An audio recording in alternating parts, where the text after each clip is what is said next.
Slow Restaurant Month is here this January. Let's show some love to our local eateries during their slow season. Restaurants across San Luis Obispo are stepping up with delicious menus and amazing deals. Don't miss your chance to taste the best of slow. Head to visitslow.com/restaurant month today. You're Up and Adam. Tractor systems are offline. We are Beyond FM. Beyond FM. The future of broadcasting is here. Is here. Up and Adam with Adam Montiel. It's community content from Concentrate. It's Up and Adam with Adam Montiel. Some say life is where it begins. Straight to the stars is where it ends. Yes, some say life is just where it begins. Straight to the stars is where it ends. Only to start again. Happy Friday. You made it to the weekend. What is good? Thank you so much for being Up and Adam.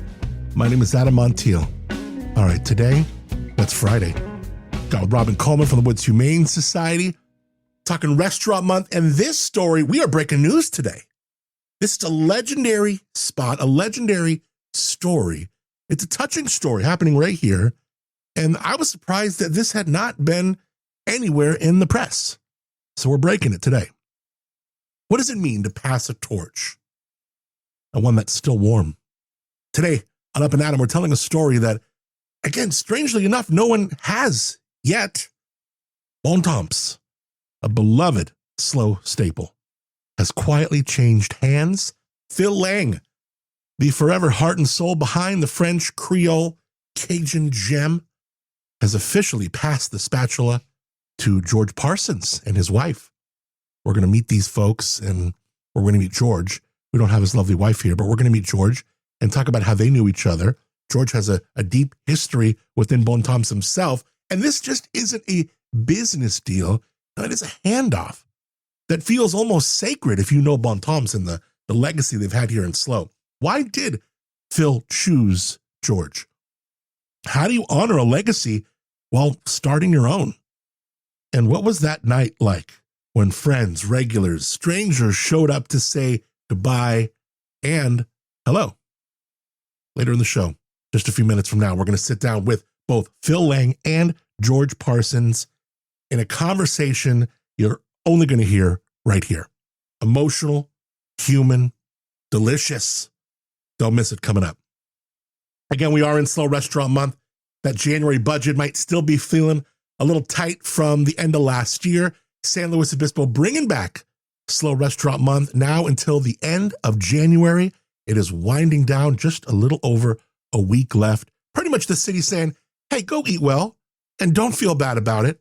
Over 60 different local eateries, restaurants, breweries, wineries, cafes, all rolling out deals from discounted dishes, happy hour steals, full-on pre-fee menus that actually pencil out. And today might be the most economical and the coolest deal we've seen. You could score things like a free wine tasting in El Lugar on Thursdays, or maybe a 3-course dinner here at Buena Tavola, or, we had Kiko from the Peruvian spot on yesterday. I mean, so cool. All these different spots, over 60 of them. Go to visitslow.com/restaurant month. Get them all. We got the link in the show notes. Look, January, it's usually a slower month for these spots. So it's a perfect excuse to show some local love, and it works. It's proven that it works. Local restaurants saw a 4% year-over-year bump in sales tax revenue. That is real impact. The city, again, teaming up with Up and Adam. That means we're going to continue through the end of the month. Gosh, there's so many great spots. I might go even further beyond that. It's incredible. Full list, again, of who's in, what they're offering. Go to visitslow.com/restaurant month. Pace yourself. Well, maybe not now because we only got a week left. Tip well, maybe loosen that belt a notch. January and Slow just got a whole lot tastier. It's Up and Adam with Adam Montiel. All right, today on Up and Adam, we're sharing a story that has not been told yet until now. Bon Temps, the beloved cornerstone of San Luis Obispo's brunch scene, has quietly passed from one heart to another. Phil Lang, the founder, chef, and soul of Bon Temps for decades, has officially handed the keys to George Parsons and his wife. This transfer didn't come with press releases or headlines, just trust, timing, and a little magic. Today, they're going to join us to talk about the handoff, the history, the emotions, and what comes next. So excited to get into this chat with Phil Lang and George Parsons, the past, the present, and now the future of Bon Temps. I want to start by reading 2 Yelp reviews. Do you follow Yelp reviews now that you're in charge of things, George? Yeah. Does it almost keep you up at night? Like, oh my God, I got to go see what happened last night. I was talking with somebody and they told me that, later in their professions, they still remember, oh, I didn't bring a ranch to that table. Oh, I didn't, Yeah. And it's the only thing that keeps us up is those little things that you forget here. Everyone's a food critic now. Yep. Good God. Did you agonize over those, Phil? I didn't look at him. It's really? I never looked at him. Isn't that amazing? That's so amazing. This was from literally less than a week ago. Bon Temps, an absolute gem. The food was amazing from start to finish. I ordered the Ash Wednesday omelet, artichoke hearts, Cajun cream spinach, and it was hands down one of the best omelets I've ever had. Rich, flavorful, perfectly cooked. The grits were unbelievably creamy. This is by an out-of-town person, by the way, because it says on Yelp like where they're from. This is from someone who's visiting. Cool. Creamy, buttery, exactly how grits should be. I couldn't decide between the pan Purdue or the omelet, and our server went above and beyond, letting me substitute the biscuits for the. Am I saying that right? Pan Purdue? How do you say that? Pomperdou, yeah. Pomperdou, okay. While it leaned a bit on the sweeter side, it was absolutely delicious and a treat. I am glad I didn't miss. Service, excellent, friendly, and accommodating. And inside had a cozy, welcoming vibe, strong Bourbon Street energy. Highly recommend. These guys were from the Pacific Northwest. Cool. That's got to feel just awesome. That's what we like to hear. Yeah, right? And this is something that just like, this is a legacy and kind of a reputation that you had been building for decades. Yeah. It's great being an original. Yes. I mean, we were an original from the very beginning. And the great thing is we had a following. We had from the beginning before we even started was the Mardi Gras parade. So we had people connecting with New Orleans food. So this has been us before because Mai Tai used to be our go-to for Thai food, and then we found Bot. And don't get me wrong, Mai Tai they're great. We stopped by Bon Temps. How do you say it? Bon Temps? Bon Temps. Mm-hmm. We stopped by because Mai Tai was closed. And I'm so glad we did. We chose from the Great Creole menu and then go on to the shrimp etouffee and the whole thing. But just another fantastic review. I thought that is, and especially these being in these like few months that you're kind of like, all right, we're doing this, babe. Like these probably mean a lot. They definitely do. It's been really nice to have such good recipes that we've taken over and all that we've done. It's, going up and talking to tables. You ask how it's going, and rarely does stuff get sent back. So it always makes my job easier on that end, and good food always is. It makes it easy to go to the table and ask people how everything is. Yeah, exactly. Phil, you built Bon Temps from scratch, blood, sweat, and probably a lot of biscuits. But letting go of something you love, that's really its own recipe. I mean, was it hard to let this place go? Not just the restaurant, but everything in you and your wife it represented. Well, actually, it's really not that big of a change because I got George. Yeah. George said he wanted it, half a year ago? Sounds about right. And realizing that he's going to keep it all the same, and he cherishes it for what it is, and he's going to make his own changes too. But that takes a lot of the sadness out. Yeah. I'm curious because before the crowds, before the regulars, before the rhythm of a busy brunch, there was just this idea, and a lot of restaurateurs have this leap of faith. What do you remember, Phil, most vividly about the early days of Bon Temps? And what's the scene that you still kind of replay in your mind? Oh, probably a disaster with the plumbing, the old place. The one on Olive? Yeah. Oh, God, that place had its problems. But I actually put this together with a partner, Bob Winnick, and he's well known from a long time ago, from 30 years ago here in St. Louis. But he had the recipes, and he actually suggested Cajun food. We saw this little turnkey restaurant on Olive Street, had all the equipment. All they were looking for is rent. They weren't looking for any kind of down payment or anything, just the rent and the deposit on the rent. And so we were able to start up pretty cheap, and it took off right off the beginning. Did it? Yeah. Well, you read about the stats, right? That's tough for a restaurant to do. We got the New Times Best New Restaurant Award in the first year. Wow. Yeah. What year is this? It was 95. Damn. So it would probably have been the 96. Think of the price of gas in 95. Think of hip hop then. Like think of just like what was going down. Think of the price of salmon. Yeah. I think we paid $3.25 a pound for salmon back then. Wow. Yeah. So when something's yours, Phil, for that long, handing it off, it's not just business. It's deeply personal. How important was it for you to find the right person to carry this forward? It's basically luck.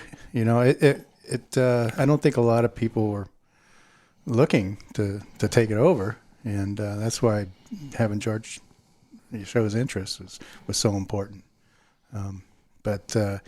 It gets a little nervous when you're backing up on the end of your lease, and I didn't want to sign another lease. And although my landlords are always really good, I probably could have gone month to month and try to find somebody. But then you worry. Well, what's this person going to do with it? They're going to maybe tear down the decorations and change it completely. But no, it's George doing the right thing. From one soul to another, you meet George. Something clicked, right? And he's been involved for a while. But trust doesn't always come easy. But something about this felt right. Tell me how you meet George, Phil, and what was it about him that made you go, when the time was right, oh, yes, this is the guy. Well, yeah, I had a long time to think about it. George started with me not right out of high school, but shortly after that. We had him all the way through college, and he worked dinner, he worked breakfast, he took on catering eventually. He was our sausage maker. We used to make our own sausage. Literally knew how the sausage was made. Yep. And and then George went on to get his career, his other career.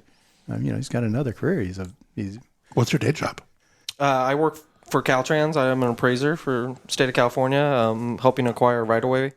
So cool.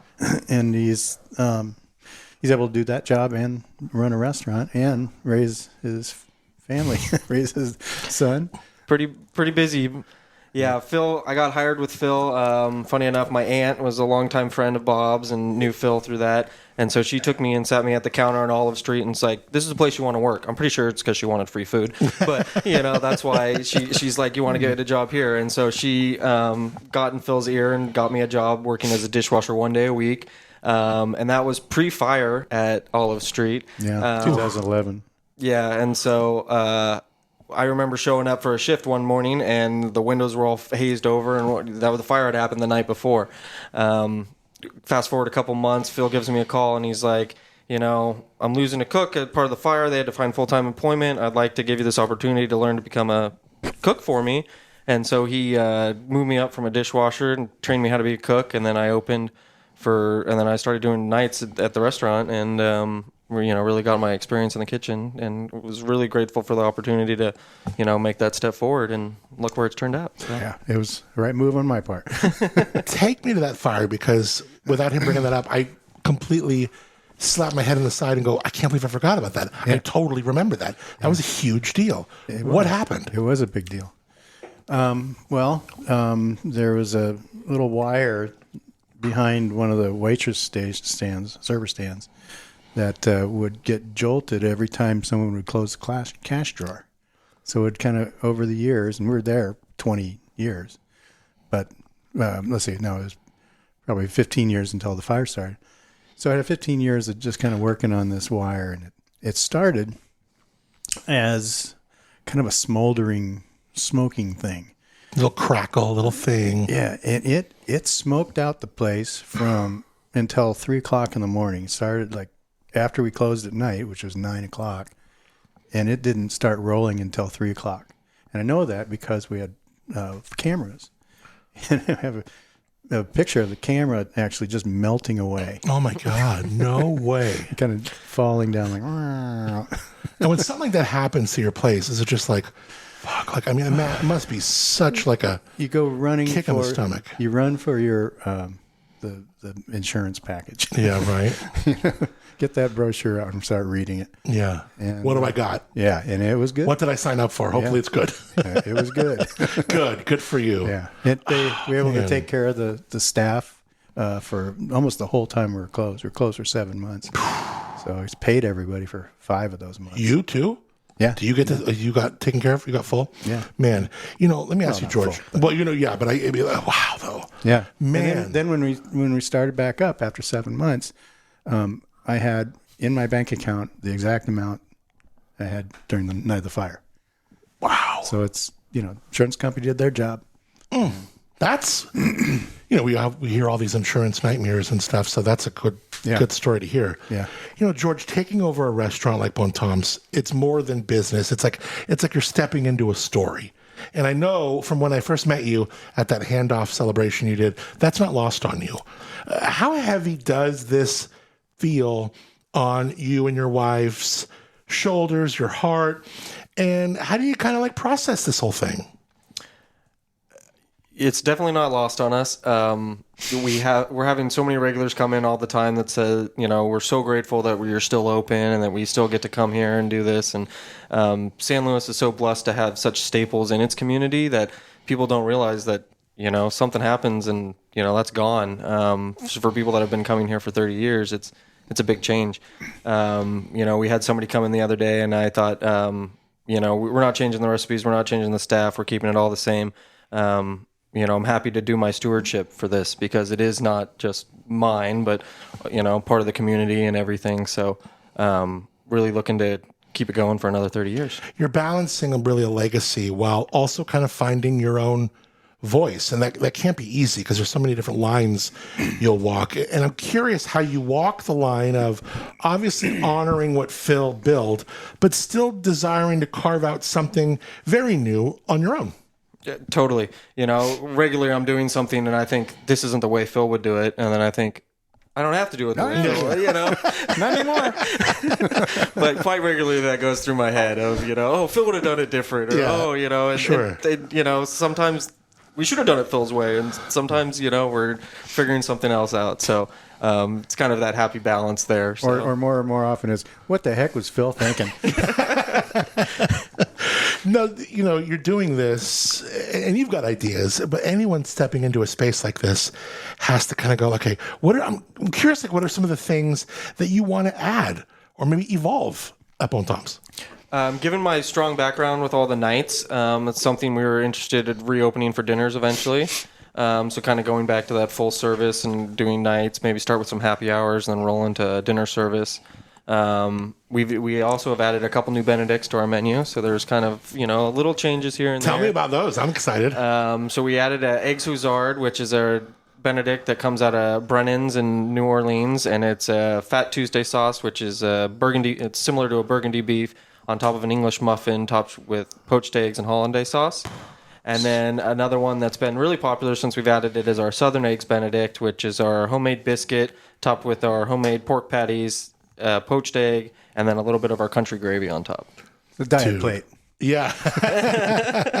I've heard this called kind of like the Cowboys Benedict in a way, right? Yeah, like exactly. That sounds insane. Yeah. We'll talk about hours and how people can check this out. Your restaurant month special looks fantastic. And there's not many, I see only a small handful of people, you're one of them, where you're getting out of 2 people eating for less than $50. You have 2 for $40, I think. Yep, 2 for $40. And, I found it to be really good with young families as well, too, because that Pan Perdue you can share with your child. What is Pan Perdue again for someone? Pan Perdue is our French toast. Got it. So maple syrup doesn't grow so well in the Delta, so we make a honey rum syrup that goes on the bottom. It's on the sweeter side for breakfast, but definitely a good French toast. Pecans. And with pecans and powdered sugar.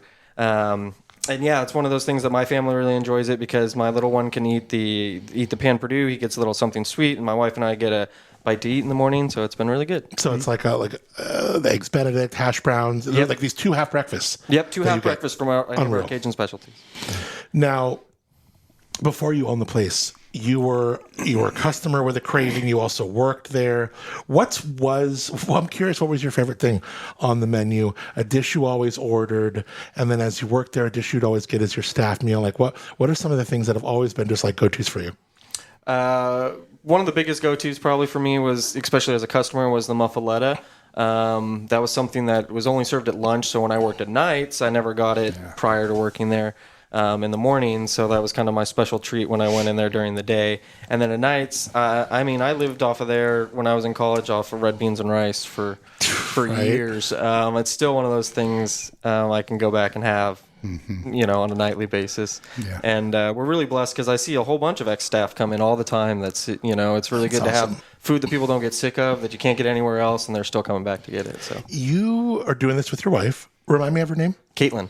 I met Caitlin that night that you invited me. And that was so sweet of you to invite me to that kind of handoff, Phil. Mm-hmm. And that's really love and labor in the same room. Oh, totally. In the same 4 walls, right? And I'm sure you know this. I talk to, whether it's winemakers in here who own a brand with their wives, and it's a dynamic for sure. What role will she play in this chapter, and how has this venture kind of impacted your relationship so far? She's very work motivated as well. So she's been running our social media accounts, doing all the Instagram and social media stuff. So she's been really good at that, staying on top of that. That's really in her wheelhouse, much better than myself. And it's been great because we met working there, and then we had our baby shower there. Phil helped us cater our wedding. So it's always kind of been part of our family. So to go home and be able to talk to her about it and bounce things off of her and get her opinion. She really has a deep understanding of the culture that we're trying to build. So she's really good at that kind of stuff, and we're really great to have her. Phil wasn't just a restaurateur. As you know, he really showed up for this town, whether it was homeless meals on Thanksgiving, a lot of heart. How do you kind of want to... You mentioned the community a lot in this, and I love that because I can tell that same kind of heart for that. How do you hope that Bon Temps now, under your tutelage, will show up in ways led by you and your wife for this local community? How will Bon Temps kind of continue being that kind of neighbor? Like I said, a lot of the times things that cross through my mind is, what did Phil do? So, we're going to continue doing caterings for Prado. We're going to do that once a month. And then same thing with anything local caterings. We want to do small, large, anything to help people out. Really, really here to help support the community. I was at that handoff event that you invited me to, Phil. People were hugging you like they were sending off a family member. Oh, like that warmth that I felt was really tangible. What was the emotional cost of this transition for you? Was that night hard or healing in a way? Oh, I cried for a month. No. Yeah. Actually, I slept in for the first time. Yeah, it's hard, and it kind of makes me feel like going back to the restaurant and eating, spending more time. See if I run into some of them. Yeah. But yeah, there's a lot of people I've met and become my friends and done a lot of things with, and you being a restaurateur, you develop business relationships because you have a place like this, and I'm gonna miss a lot of that. Every restaurant has its own secret language in the back, the clinks, the creaks, the leaks, or whatever it is, the littles, don't touch that, Is there a little piece of equipment, that one weird quirk in that building that you pass along with kind of a wink and a warning to George? Well, God, the new place, not so much, but yeah, the old place, there were a lot of quirks there. It must have been fun to leave that place, huh? Oh, it was wonderful. Did the hotels around even help? Yeah, the hotels really did help. Because you were on Olive Street near Taco Bell. You were right on that curve with all those hotels, right? Yeah, we used to call it accidental business because people didn't know. They didn't come for our restaurant. They were there because they're. But whatever that hotel was, used to almost they could have called you like their restaurant, like you were right there. Yeah.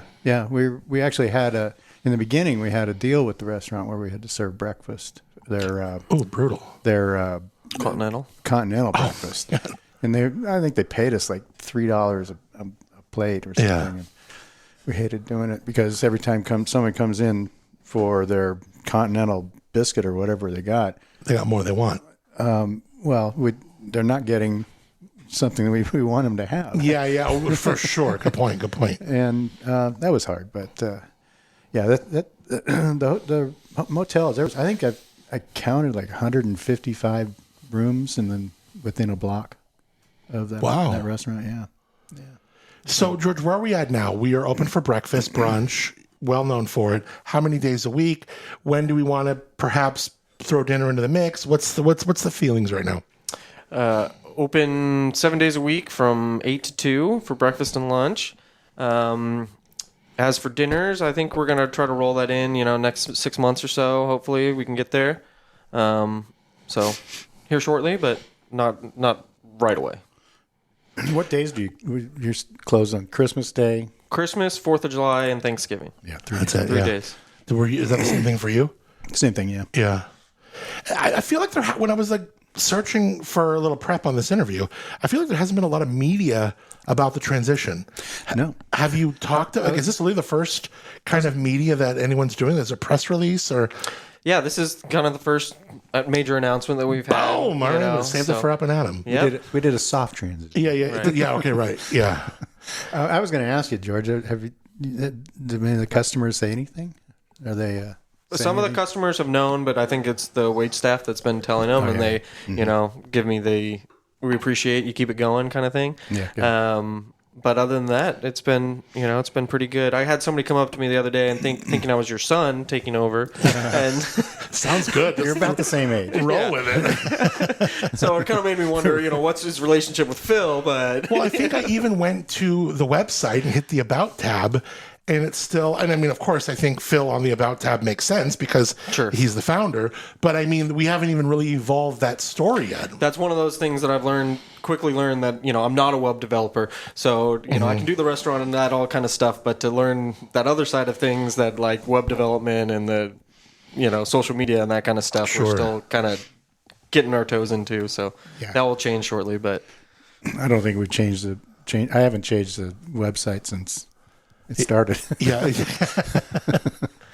Was that something like, Facebook, socials, obviously your wife is doing so. I saw you guys put a good restaurant month post up. Mm-hmm. So I feel like you're kind of on that and just trying to, continue that story. Do you think of like other little dishes in the next, quarter, 3 months, 6 months that you're like, besides those different Benedicts you offer, that's a great idea. Right now I was working on a kind of revamping our specials board, and we want to bring out more specials, do those kind of, like you said, keep them changed, keep them fresh, do some more seasonal stuff, what's local. We'll definitely be doing some minor changes here and there, but nothing major to our full-time menu. Beer and wine license, right? Correct. Yeah. Have you thought about pimping up a wine list or where does that kind of come in? Maybe, catering to some local wineries. Yeah, local wineries are definitely a great catering. We've done those in the past. And the same thing, I have a background actually prior to this. My degree's in agricultural business from Cal Poly. Oh, damn, wow. And then when the first appraisal job I did was studying viniculture and doing winery nice appraisals. So I have a strong background in wine and can kind of sort through that and definitely want to revamp that and get that local wine going. Yeah. Open for dinner. Yeah, for dinner. For sure. That's a great idea. have a little wine list. Yeah, I'll give you a call. I'll give you my 2 cents on a wine list. I think it's so much fun to talk to people who like haven't done it yet. They're kind of like in the process of it, and like throwing down some different kind of suggestions. I think you could have because what would be so fun with your cuisine is to find these kind of wines that will complement and just like zero right in. Yeah. And maybe even some ones that are affordable, like Frenchy stuff. And, some like international stuff. I think could be really great with your cuisine. Yeah, that would definitely be interesting. Yeah. Some of the big breakfast things that are just like flying off the shelf. What's going on? What's the big thing for breakfast these days there? I would say our best seller is our fado dough, which is red beans, poached eggs, hollandaise sauce, grits, and our homemade biscuit. That's definitely our best seller. But, everybody has their favorite. I have locals coming in all the time. That's, they sit down and I try to go up to them. What can I have you? I don't know. The waitress knows my order because they order the same thing I order every time and they don't know who I am. So, and then Noelle will walk by. Oh, they get this, and so it's always great to have people that, just know what they want and they've been getting the same thing for 10, 15 years. Have you ever, please go ahead. The sardu. Yeah. Egg sardu is another really popular. And what's that one? That's the cream spinach with poached egg, artichoke bottom, hollandaise. What's the secret to a good hollandaise? Fresh. Make it from fresh. Don't use the packets. Right. Yeah. Make sure that you train the cook how to do it right the first time. What's harder to do, a good poached egg or a good hollandaise? I think. I think the hollandaise is a little harder. You got to first of all you got to make it, then you got to baby it. And, you got to keep it in the right. Right. You got to keep it the right. And breakfast, is it not? Breakfast is a thankless service. It's so hard. All these eggs, all these things. People want that shit quick. You're right. And it is a thankless service for when you are going busting your ass for a good 4 hours of a morning. Yeah, you got toaster hash browns. You got the eggs. Yeah. You got toast, and you got drinks. You got drinks. Coffee, juice, water. Yeah, and juice. Sometimes. Right. Yeah. Yeah, and then the same thing. They always want to, eggs cook really quick, but they don't think about the hash browns that take, a lot longer. Yeah. So the fact that you're doing like kind of that Southwest Benedict, did you call it that? What did you call Southern Eggs Benedict. Southern Eggs Benedict. Are you doing things like chicken fried steak or stuff like that, or is that? We do a chicken fried pork loin. So we pick a pork loin and slice it real thin, and then bread it and fry it, and then we serve that with our country gravy on top. So that's kind of our chicken fried item on our menu, and that's regularly a special. So yeah, just kind of a little bit of everything. You don't want to get too far into Southern and not Cajun and Creole. There's kind of a fine line there. But a little bit of both.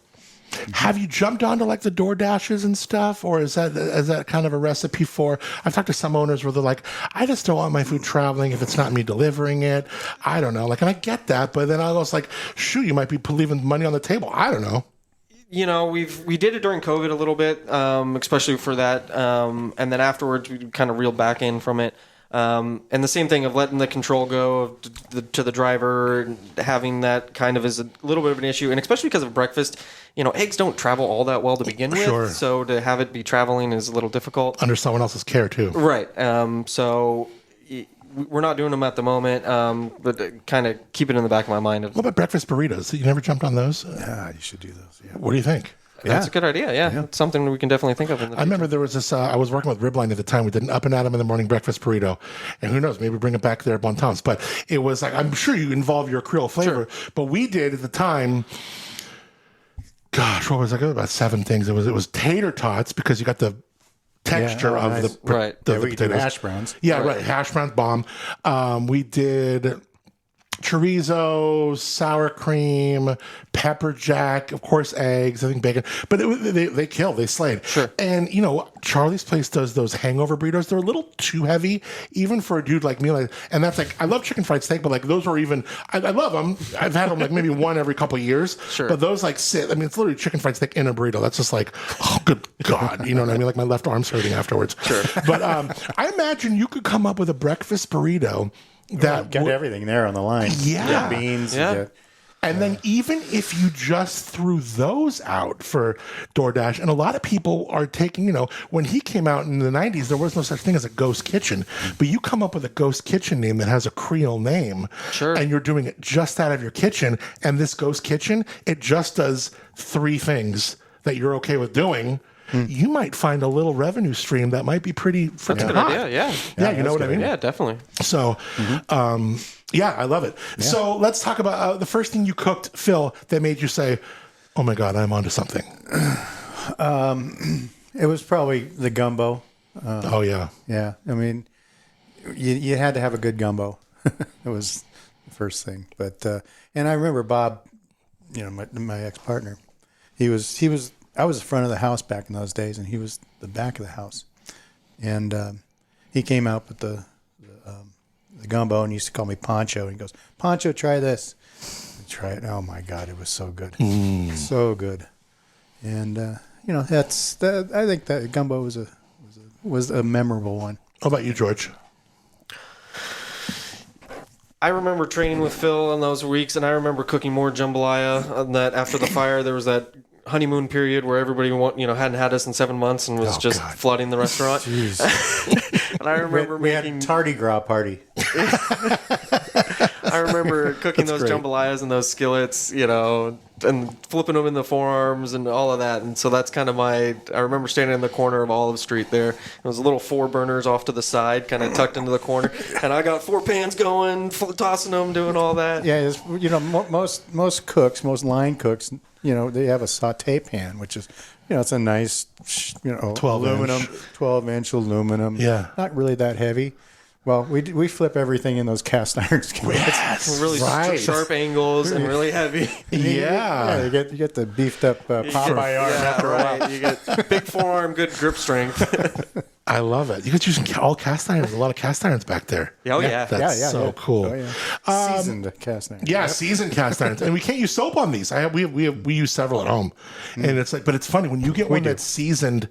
Oh, do you? Because we get ones that we have a couple in the house that are so seasoned that whatever you cook on those things, you use one of those little kind of scouring Scrapers. It comes right off, Yeah. and it's like brand new, and you're like, oh man, that's dialed in. Yeah. Craziest request, Phil, you ever got from a customer, restaurant or catering? Oh boy. Somebody had me do a whole pig. Oh damn. Yeah. That's a challenge. That's fun though. Yeah, I just built a barbecue at my house, and thought, oh, this is a good place to try that out. Yeah. It turned out okay. Yeah. Craziest thing, George? A lot of people ask if we have boudin at the restaurant, which is blood sausage, and we don't have that. But We correct boudin. boudin, yeah. Boudin. Boudin. And so that's one of those requests I get regularly that we don't have. And then since we stopped doing dinner service, we stopped carrying alligator, and that's another one of those that I get quite regularly. People coming in, You want to bring that back? Want to eat gator for the novelty of it. Yeah. little fried little things. Yeah, dip. exactly. So we did little fried bites with Creole mayonnaise as an appetizer for dinner. So I think that will be coming into our specials menu as well as do some of that, maybe some frog legs. Bring some of those things. Yeah. that we haven't had in a while. So. Secret weapon in the kitchen that was part of your arsenal, Phil? Let's see. Certain spatula you had, or a certain kind of. Well, yeah, I guess the spatulas. We use the big ones. Oh, sure. You need 2 of them because it's a 2-handed thing. Yeah. I don't know. What about you, George? I would say for Phil, his secret weapon was doing good interviews because he's definitely hired a good staff. He had me work 10 plus years for him, Good and leader. then there's another group that they all have seniority over me, and they all have 10 plus years, and they're still there. So to have 4 out of your 14 employees have 10 plus years, that's something you don't hear about. Were you especially always in a a restaurant. born leader? Like were those? No, I don't ride them too hard. Let them be free a little bit. Free people up to be their own supervisor, and the ones that don't do so well either get taught by the other staff, or they move along.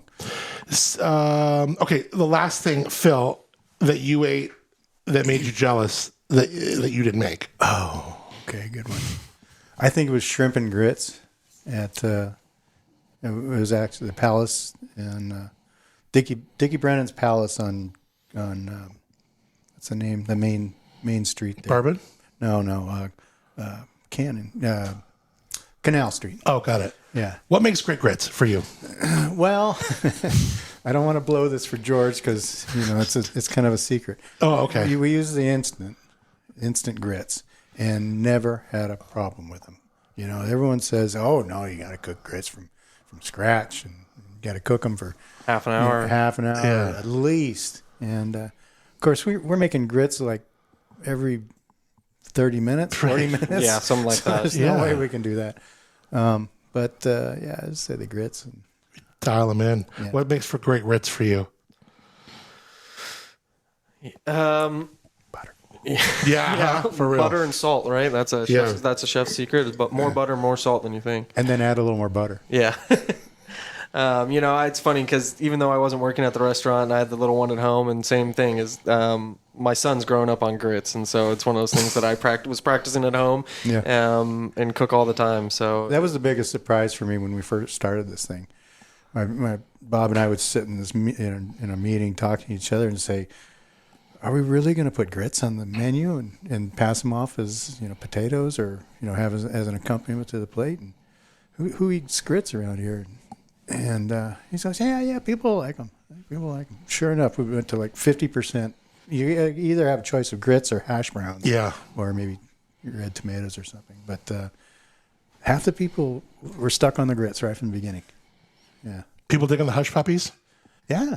Fried green tomatoes? yep, those are good God, sellers. Something so good. So many of those. Those are so good. Yeah, we trained two produce companies to. First of all, starting out in the restaurant business, you as a chef, you order tomatoes. You just give me the nicest, juiciest, reddest tomato from your producer. And then now we're saying, no, bring me the green ones. And they can't have any red on them. No red. Just give me the green ones. So that was it's tough when you you have to train a new food purveyor. So it's not a different variety. It's just a different stage of ripeness. Different stage of ripeness. Wow. Yeah. That's incredible. Learn And it's something not new. one of those green heirloom tomatoes either. Right. Yeah. The reason you use green tomatoes is because they're hard, Yeah. right? They don't mush out. You can mess with them. We're not in tomato season right now. And I will sometimes not, like if I'm at an Italian restaurant or if I'm at a place, I might not lean into tomatoes when they're not in season. Yeah. How do you kind of manage that? I guess when they're green, it's kind of easier too, huh? Oh, yeah. It's almost like a little advantage there. Yeah, it's a total advantage, except for when the companies can't get you the green. Yeah. Except when they are in season and everything is Yes. right, then there's no green tomatoes. Oh, my gosh. And then it's the opposite problem. They bring you a case of reds, and you go, "I want the green ones." Yeah. And there's always like a lag time between, we have the Mexican tomatoes and we also have domestic tomatoes. And those are the two crops that we get. When they transition at a certain point, and during that transition time, it really messes up the way they use tomatoes. What's the biggest piece of advice that you would instill? You probably already did privately, but that you would say to George here right now with this handoff? One day at a time, man. Don't let it ever get you down. If when the plumbing breaks, it used to be a real big thing, but take it in stride. If you need an ice machine, that happens. Yeah. But it always seems to hit you, right off the bat, but it's really not that bad. Yeah. George, what would you say to Phil? Again, you probably already said it to him off the air in private within your moments about this handover of this legacy and your stewardship and your new journey that you're going to, own yourself with your wife. We're very thankful, very excited to, like you said, have this stewardship and kind of get to make it our own and do our own thing. Going through college, doing my classes, I would always, I was in a marketing class and I was like, oh, what can I do for the restaurant and do all those? So to kind of tie all those things back in to get to do those again, we're really appreciative of that and really looking forward to the next 30 years. So thanks. Yeah, it's nice to have something that you make all the decisions. You know, you don't have to ask anybody. Right. You know, you can do it if you want. or Well, I not don't know. do I it got to if you ask Caitlin, but want. Oh yeah, And I'm sure you're a text away if he ever had a question on something. I am actually. We're gonna delve into king cakes here pretty soon. Oh, damn. What are king cakes? King Cakes for Mardi Gras. February 17th Oh. is Mardi Gras, so we're in Mardi Gras season right now. So King's Cake is the Of celebration. course. Right, the little Jesus thing you Yeah, bite the into little or something? baby, little baby into it. So Yeah. it's a big cake, Yeah. and then you all share it at the end of the party, and the person who gets the baby hosts the next party. Okay. And Yeah, it's part so of we're in the middle of the season or beginning of the season right now. Right. Because Okay. people are throwing parties. But of course, in New Orleans, it'd be on a lot bigger scale. Yeah. So people can order king cakes from you? Yeah, King Cakes. We got an order form going. Okay. And you We can need pick a them couple up. days, right? Yeah, I need a couple days notice, but we can get them out to you. How much are they? $27.95. Okay, great. And what's the flavor of these king cakes again? They're kind of a white cake with... It's a white cake with like cinnamon, sugar. Fun. It's kind of Cinnamon roll, It's kinda. like kind of like a cinnamon roll. Yeah. Some glaze, glazed topping, and some decorating sugars. And you put one little baby Jesus in there. We don't. We don't well, put a baby in there as a liability issue. Oh, 'cause you want we people don't to want break a choking. molar on it? Yeah, molar, choke, all of that. Yeah, for sure. What do you do then? So we can put one on the side for you if you'd like to add it yourself. Oh, there you go. Yeah. You know, And all you do is just put it underneath the cake. you put it underneath the cake because it's the slice of the cake. So Oh, normally okay, you put it great. in the cake itself or when it bakes, but But right, in like, this case, again, you there's can so put many it- liabilities. Yeah, Right. like you're So- gonna have like Dennis calling you, like, "Oh my god." Yeah. Yeah, You I love put it. plastic in the food? Yeah, right, yeah, and of course, baked that it at seems 400 like- degrees. So Yeah, you're right. So yes, we will have babies on the side if you need one for the festivities. I but- love Babies it. on the side. Yeah. Yeah. So- Well, this has been so much fun to get to have you, Phil. Cool. Get to have you, George, and to talk about this like really exciting dynamic and, you know, this legacy that you built with Bon Temps and this legacy that you're taking over. Restaurant month, still in the mix. So get over there, a couple half breakfasts. I mean, 2 people eating for $40 is like, it might be the best, most economical special in all of the 60 plus restaurants that are doing stuff. I've seen 2 for $45, but I have not seen 2 for $40. So that's pretty rad, dude. Good for you. You should Well, raise thanks. the price. Yeah. Yeah. And then let's get off the air, and I want to help you with your wine list. I want to help you with, what else did we talk about? Breakfast burrito. Yes. I will help like talk about get you a ghost kitchen, and I think you would slay good it. That ideas. day. Yeah. Yeah, that's a good idea. There we go. Boom. Make him a partner. Yeah. I'll just take a couple. I'll take a free breakfast here and there. That'll be great. That's a Hey, good let me partnership. pour a little more in here so I could cheers you. But man, what a you need some more too. All right. For good luck, of course. But I can't Pour right thank over you the- enough. Yeah. With the I know, expensive right? Yeah, electronics. exactly. I can't thank you enough for hanging out, being up and Adam, gentlemen. All right. Cheers. Thank you. Cheers. Thank you. Some say life is where it begins. Straight to the stars is where it ends. Only to start again. All right, big thanks to Phil, George, for being up and Adam, letting us be the first ones to share this story out loud. From the grit and gravy of the early days to, I don't know, just listening to that was really the warmth and the promise of what's next. It was more than just a restaurant story. That is a human story, and those are my favorite stories. If you want to experience Bon Temps for yourself, whether you're a regular, maybe a first timer, or you haven't been in a minute, someone who just wants to taste what legacy feels like on a plate, head to Bon Temps, San Luis Obispo Railroad District, and follow George and the team now on Instagram if you haven't already, at Bon Temps Slow. Got links to everything in the show notes for you. All right, what a story. Now, she's my favorite part about finding forever homes for dogs, even cats, the lovely and incomparable Robin Coleman from the Woods Humane Society. I understand we got some cats.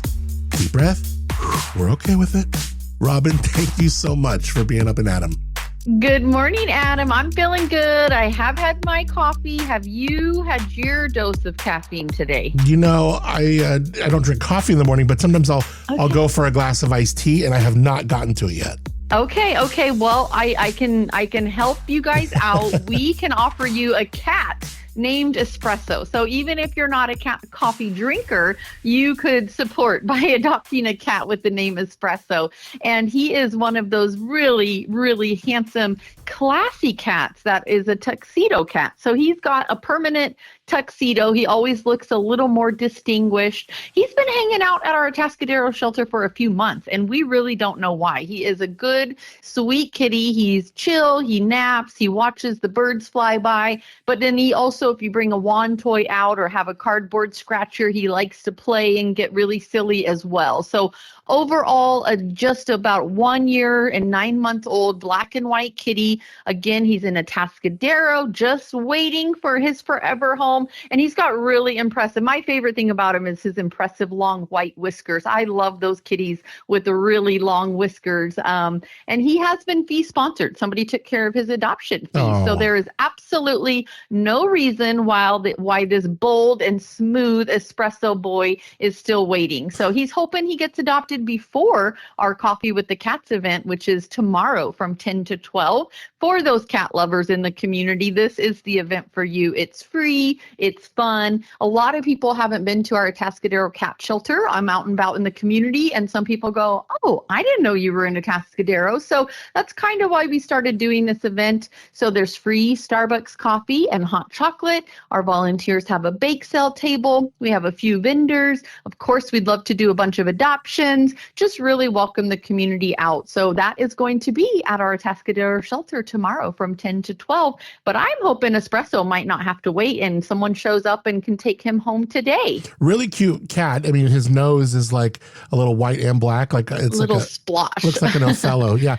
And then the blanket that you have him on, I swear this blanket was like made for him. It's a little black cat that looks just like him on the blanket. I know. It looks just like him. And we did a little photo shoot with some Starbucks, and he actually was like, we put some water in one of the cups with a few cat treats because he's very treat motivated. And it was so cute. He used his little paw and he was like trying to play with the little treat floating in the little Starbucks cup. So I just really like this guy. He's a cool cat, and again, fee sponsored. So if you are looking for a furry feline, why not pick Espresso? Yeah, really, really cute cat. Check him out.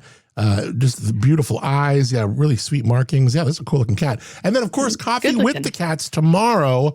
Wow, so much fun. You're going to have some Starbucks out there, hot chocolate and more, volunteer bake sales, some kids' crafts, all for our friends at the Woods Humane Society.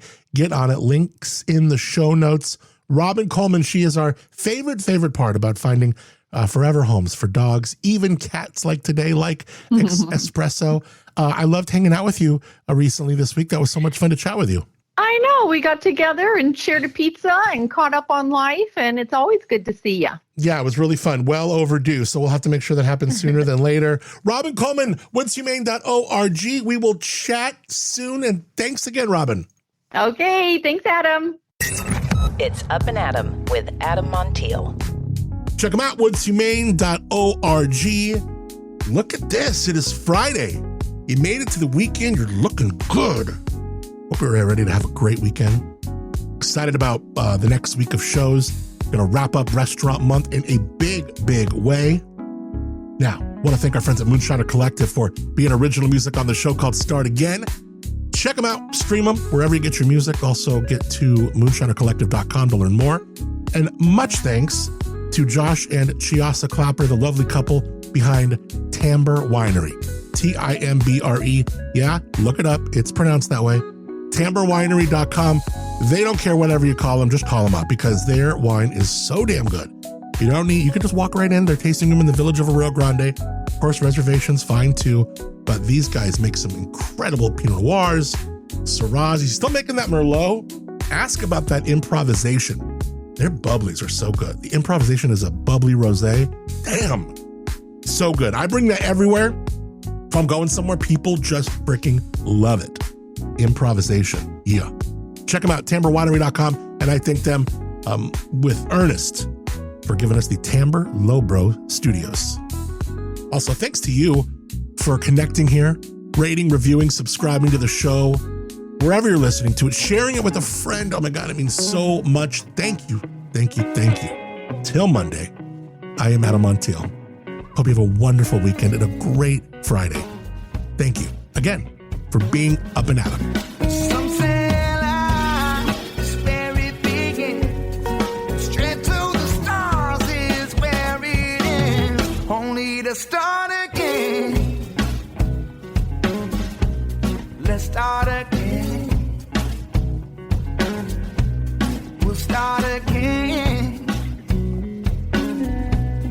Let's start a